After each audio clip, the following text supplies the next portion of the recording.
নমস্কাৰ সকলোলৈকে। এইটো ভিডিঅ' হৈছে মঙলবাৰৰ ভিডিঅ'। দিনটো ইমানেই আমনি লাগি আছিলে আৰু সেইকাৰণে গধূলি মানুহজনক ক'লোঁ যে অকণমান উলিয়াই নিয়াচোন আমাক, আৰু আমি চাৰিটা ওলাই আহিলোঁ। কিন্তু ক'লৈ যাম নাজানো, কোনফালে ওলাই যাম সেইটোও নাজানো, হঠাতে ওলাই আহিছোঁ। আৰু এইফালে আমাৰ ছোৱালী দেউতাকে গাড়ী চলোৱা দেখি একদম তাই কোনো কাৰণত মোৰ কোচত নাথাকে। পিছত গৈ পেলাই তেওঁ দেউতাকৰ কোচ পালেগৈ, আৰু এয়া দেখিছে নহয়, দেউতাকৰ কোচতো তেওঁ শান্তিৰে থকা নাই। কিয় জানো একদম গাড়ী দেখিলে হ'ল উঠিবও লাগে, আৰু লগতে মানে পিছৰ চিট বা কাষৰ চিটত নাথাকেই, একদম ডাইৰেক্ট ড্ৰাইভিং চিটতহে যাব লাগে।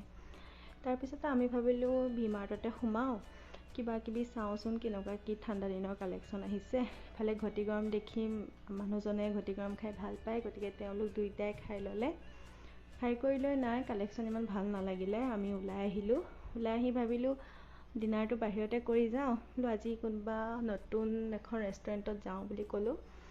আমি দেখিলোঁ কপিলী নাৰ্ছিং হোমৰ সন্মুখতে গল্ডেন স্পুন বুলি এখন ধুনীয়া ৰেষ্টুৰেণ্ট খুলি থৈছে। তাতে সোমালোঁ। বহুত ভাল লাগিলে, পৰিৱেশটো বহুত বেছিয়ে ধুনীয়া, ঠাণ্ডা পৰিৱেশ, আৰু ছোৱালীক লৈ পেলাই মই মানে অকণো অসুবিধাই নাপালোঁ। সেইফালে এওঁ সুধি আছোঁ যে কি খাবা, এওঁ ক'লে মেইন কোৰ্চটো আমি বেলেগত কৰিম, যিহেতু এখন নতুন, টেষ্ট কৰি চাওঁ কেনেকুৱানো কি বনায়। সেই বুলি ভাবি আমি এনেকৈ ষ্টাৰ্টাৰ হিচাপে বেবিকৰ্ণ আৰু কি দিছিলোঁ, মুখতেই নাহে, মালাই চিকেন দিছিলোঁ, আৰু খাই বহুতেই ধুনীয়া লাগিলে। আপোনালোকে কেতিয়াবা সন্ধিয়া সময়ত এনেকৈ গৈ পেলাই বা ডিনাৰ কৰোঁ বুলি ভাবিলেও, লাঞ্চ কৰোঁ বুলি ভাবিলেও যাব পাৰিব।